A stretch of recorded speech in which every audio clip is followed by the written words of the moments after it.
Terima kasih Bapak buat berkat-Mu. Terima kasih buat pagi hari ini Bapak. Kami ada di tempat ini, dimanapun kami saat ini Tuhan. Kami percaya Tuhan, Engkau hadir di tengah-tengah kami. Pagi hari ini kami membawa hidup kami membawa persembahan kami ke hadirat-Mu Tuhan. Kami mau beribadah kepada Engkau. Kami mau berterima kasih karena kasih karya-Mu yang luar biasa dalam hidup kami Tuhan. Terima kasih Tuhan, terima kasih. Terima kasih Tuhan, terima kasih. Tuhan pimpin ibadah ini dari awal, pertengahan, hingga akhirnya. Terima kasih Tuhan, kami percaya Engkau dengar doa kami yang kami naikkan dalam nama Tuhan Yesus, Juru Selamat dan Penebus kami. Bapa kami yang di sorga, dikuduskanlah nama-Mu, datanglah kerajaan-Mu, jadilah kehendak-Mu di bumi seperti di sorga. Berikanlah kami pada hari ini makanan kami yang secukupnya, dan ampunilah kami akan kesalahan kami, seperti kami juga mengampuni orang yang bersalah kepada kami. Dan janganlah membawa kami ke dalam pencobaan, tetapi lepaskanlah kami daripada yang jahat, karena Engkaulah yang punya kerajaan dan kuasa dan kemuliaan sampai selama-lamanya. Amin. Shalom Bapak Ibu semua, selamat pagi. Selamat kita bertemu kembali di dalam kasih Tuhan kita Yesus Kristus. Saat ini kita mau hadir, kita mau beribadah dengan benar. Dan mari saudara-saudara semuanya, Bapak Ibu saudara semuanya, mari persembahkan apa yang ada pada kita, waktu kita untuk memuji Tuhan. Karena waktu-waktu ini adalah waktu-waktu yang akhir, waktu kita tidak bisa diulang. Tapi marilah kita melakukan apa yang terbaik untuk kemuliaan nama Tuhan.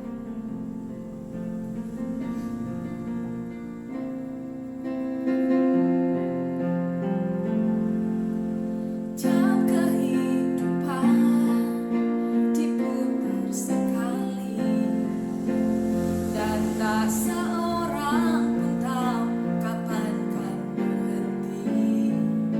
Mungkin hari ini, mungkin esok, mungkin nanti.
setiamu Tuhan. Terima kasih Tuhan, kami ada saat ini. Kami boleh ada saat ini karena kebaikan-Mu Tuhan, karena kemurahan-Mu dalam hidup kami Tuhan. Ajar kepada kami Tuhan untuk memperhatikan waktu-waktu kami Tuhan. Kami mau Tuhan memakai setiap waktu kami untuk menyembah-Mu, untuk bersekutu dengan-Mu Tuhan. Dan kami ingin waktu kami tidak sia-sia Tuhan. Kami ingin mempersembahkan apa yang ada pada kami Tuhan untuk kemuliaan nama-Mu. Terima kasih Tuhan, terima kasih. Sebentar kami mau mendengarkan firman-Mu Tuhan. Kami mau membuka hati kami mau membuka telinga kami. Biarlah firman yang akan kami dengar itu boleh tertanam di dalam hati kami, menjadi rema di dalam hidup kami. Terima kasih Tuhan, Engkau urapi hamba-Mu yang akan menyampaikan firman-Mu. Tuhan urapi dengan kuat kuasa-Mu yang dari surga. Terima kasih Bapa, kami naikkan doa kami hanya di dalam nama Tuhan Yesus, Juru Selamat dan Penebus kami. Amin. Puji Tuhan, Shalom Bapak Ibu, selamat pagi. Selamat kita bertemu di dalam Tuhan Yesus Kristus. Sekalipun kita sampai hari ini masih belum bisa bertatap muka, tetapi saya perlu menyampaikan renungan ini. Dan renungan ini memperingatkan kepada kita bahwa kita adalah orang-orang yang dipanggil Tuhan, diistimewakan Tuhan untuk mendapatkan keselamatan. Keselamatan itu bukan sementara, tetapi keselamatan yang kekal selama-lamanya. Sebab itu pada pagi hari ini kami menyampaikan sebuah renungan. Saya beri judul Undangan Pesta. Setiap orang kalau mendengar undangan pesta itu pasti antusias. Lebih-lebih kalau musim jarang ada orang punya hajat. Kalau ada undangan pesta itu pasti orang antusias. Itu sebabnya Bapak Ibu Saudara sekalian, pagi hari ini saya mau menyampaikan renungan ini. Saya ambil dari Injil Matius pasal 22 ayat 1 sampai 14. Kemungkinan pada pagi hari ini tidak bisa saya selesaikan dalam satu sesi. Akan saya bagi beberapa sesi. Dan yang pagi hari ini saya akan membaca ayat 1 sampai 4 Injil Matius pasal 22. Lalu Yesus berbicara pula dalam perumpamaan kepada mereka. Hal kerajaan sorga seumpama seorang raja yang mengadakan perjamuan kawin untuk anaknya. Dia menyuruh hamba-hambanya memanggil orang-orang yang telah diundang ke perjamuan kawin itu. Tetapi orang-orang itu tidak mau datang. Ia menyuruh pula hamba-hamba yang lain, pesannya, katakanlah kepada orang-orang yang diundang itu, sesungguhnya hidangan telah dikusediakan, lembu-lembu jantan dan ternak piaraan telah disembelih, semuanya telah tersedia, datanglah ke perjamuan kawin ini. Saya ambil ayat 1 sampai 4 saja. Undangan pesta. Sebelum hari H, artinya itu sebelum pesta itu terlaksana, pasti ada perencanaan. Kalau Bapak Ibu punya hajat, perencanaannya tidak cukup 1-2 hari. Itu makan waktu berminggu-minggu bahkan berbulan-bulan. Ada yang sampai tahunan. Rencananya begini. Setelah mendekati hari H, rencananya nanti begini. Makin matang rencananya yang pasti itu begini. Sebab itu yang pertama, saya perlu menyampaikan kata ini, rencana pesta. Kalau kita membaca di dalam ayat ini, hal kerajaan surga seumpama seorang raja yang mengadakan perjamuan kawin untuk anaknya. Jadi perjamuan kawin, kalau di dalam bahasa Bapak Ibu, itu resepsi pernikahan. Resepsi pernikahan. Jadi kalau kita membaca dalam ayat ini, seorang pejabat negara, di sini dijelaskan, ada seorang pejabat negara yang menggelar resepsi pernikahan bagi anaknya. Apalagi seorang pejabat, disebut di dalam ayat yang kita baca seorang raja. Di dalam menggelar pesta nikah itu memerlukan persiapan yang matang dan makan waktu cukup lama. Karena ada kemungkinan yang diundang adalah raja-raja tetangga, para bupati, para gubernur, para bupati, para camat, para kades, dan para RT. Jadi ini semua pejabat, dari pejabat pemerintah sampai pejabat tingkat kabupaten sampai pejabat tingkat rukun tetangga. Dan saya percaya, saya yakin seorang pejabat negara mau mengadakan pesta itu tidak sembarangan, karena menjaga harga diri, menjaga supaya tidak dipermalukan oleh orang lain. Bagaimana raja ini mengadakan pesta? Nah, Bapak Ibu Saudara sekalian, itu semua dirancang begitu lama, dirancang dengan matang supaya tidak sampai terjadi kegagalan. Nah, Bapak Ibu Saudara sekalian yang dikasihi Tuhan, rencana pesta atau pejabat negara yang menggelar pesta pernikahan atau resepsi pernikahan ini adalah gambaran Tuhan Yesus Kristus atau gambaran Allah Bapa di sorga, gambaran karya keselamatan, gambaran karya penyelamatan daripada Allah Bapa di sorga yang dikerjakan oleh Tuhan Yesus Kristus. Penyelamatan siapa? Penyelamatan orang yang berdosa, yang dikerjakan oleh Tuhan yang pertama melalui inkarnasi, melalui penjelmaan. Dia yang adalah Allah yang kekal, dia rela menjadi sama dengan kita manusia. Untuk apa? Untuk melaksanakan rencananya.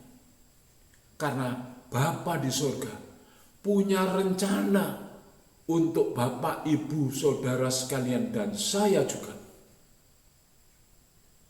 Supaya suatu saat nanti kita akan menikmati sebagaimana ditulis dalam kitab Wahyu, ada pesta kawin anak domba di dalam kerajaan surga. Dan kita inilah orang-orang undangan. Itu sebabnya di sini saya katakan rancangan rencana pesta ini adalah gambaran karya penyelamatan yang dikerjakan oleh Tuhan Yesus melalui penjelmaan, pengejawantahannya dari Allah yang adalah roh menjadi manusia. Setelah dia menjadi manusia, berikutlah pelayanannya di muka bumi ini. Dan bukan hanya pelayanan untuk menjangkau orang-orang yang berdosa dan menyelamatkannya, tetapi juga berbicara gambaran tentang kematian dan kebangkitan Tuhan Yesus Kristus dari antara orang mati. Dan rencana penyelamatan itu, karya penyelamatan itu dirancang dengan matang oleh Bapa di surga. Sekalipun sehingga sampai saat ini masih banyak orang-orang yang belum mau menerima undangan, rencana daripada Tuhan, daripada Bapa di surga. Dan kalau kita melihat di sana, setelah rancangan pesta itu selesai, yang kedua, di sini dikatakan, Ia menyuruh hamba-hambanya memanggil orang yang telah diundang ke perjamuan kawin itu, tetapi orang-orang itu tidak mau datang. Ia menyuruh pula hamba-hamba yang lain pesannya, katakanlah kepada orang-orang yang diundang itu, sesungguhnya hidangan, ya, hidangan telah kusediakan, lembu jantan, ternak piaraan telah disembelih. Ya Bapak Ibu, kalau kita punya rencana untuk resepsi, mengapa perlu dirancang secara matang? Sebab di sini hidangan apa yang perlu kita sediakan? Seberapa banyak kita menyediakan supaya hidangannya itu enak dan semua orang tertarik dan cukup, tidak mempermalukan karena kekurangan. Di tengah pesta belum selesai, jangan sampai hidangan kurang. Kita melihat hidangan pesta disebutkan lembu-lembu jantan, ternak-ternak yang terbaik telah disembelih. Untuk siapa? Untuk menjamu para tamu undangan. Apa makna daripada hidangan pesta ini? Ini adalah gambaran. Kalau tadi di atas saya katakan gambaran karya penyelamatan, hidangan pesta ini adalah gambaran bahwa keselamatan itu Allah sendiri yang menyediakan, Allah sendiri yang merencanakan. Sedangkan manusia itu tidak punya andil sedikit pun untuk masalah keselamatan. Sebab itu jangan ada di antara saudara yang sombong bahwa aku diselamatkan itu pantas karena aku baik. Tidak ada manusia yang baik. Ya, mungkin baik tidak benar. Ya, baik tetapi tidak benar. Ya, banyak sekarang itu sesuatu yang baik tapi KW, palsu. Ya, itu sebabnya hidangan itu telah tersedia. Yang menyediakan siapa? Allah. Jadi karya penyelamatan manusia berdosa supaya menjadi sama seperti Kristus itu adalah karya Allah. Dan tidak ada manusia yang terlibat dalamnya, sedikit pun tidak ada. Semua Allah yang menyediakan. Itu yang kedua, undangan pesta, rencana pesta, hidangan pesta. Nah sekarang yang ketiga adalah kartu undangannya sendiri atau orang-orang undangan. Ya, orang-orang undangan di dalam ayat 2 tadi, ia menyuruh hambanya memanggil orang-orang yang telah diundang ke perjamuan kawin itu, tetapi orang-orang itu tidak mau datang. Itu loh. Saya percaya dan saya tahu sebelum pesta pernikahan atau seseorang mengadakan pesta pernikahan, pesta ulang tahun bertambah usia atau ulang tahun pernikahan, ulang tahun berdirinya sebuah perusahaan dan sebagainya, itu pasti ada kartu undangan. Siapa-siapa yang perlu diundang. Dan kartu undangan ini disebar jauh-jauh hari sebelum resepsi terlaksana. Mengapa demikian? Maksudnya supaya ada waktu bagi para undangan, sehingga para undangan itu tidak punya alasan untuk tidak bisa hadir. Waktu jauh-jauh hari, oh maaflah aku gak bisa hadir karena ada janji, ada proyek, ada kegiatan. Dan itulah alasan mengapa kartu undangan disebar jauh-jauh hari, supaya para undangan tidak punya alasan. Sehingga undangan itu semua bisa hadir.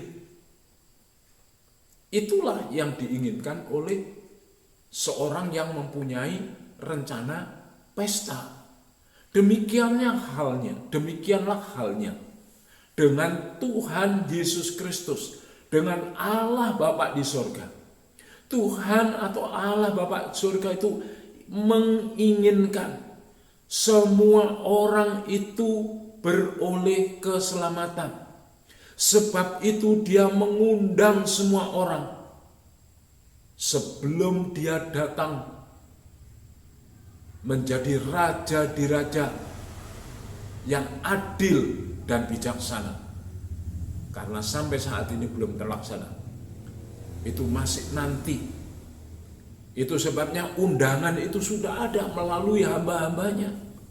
Para pendeta, para penatua, para jemaat yang terbeban untuk membawa berita atau membawa kabar, membawa undangan yang daripada Tuhan untuk orang-orang berdosa.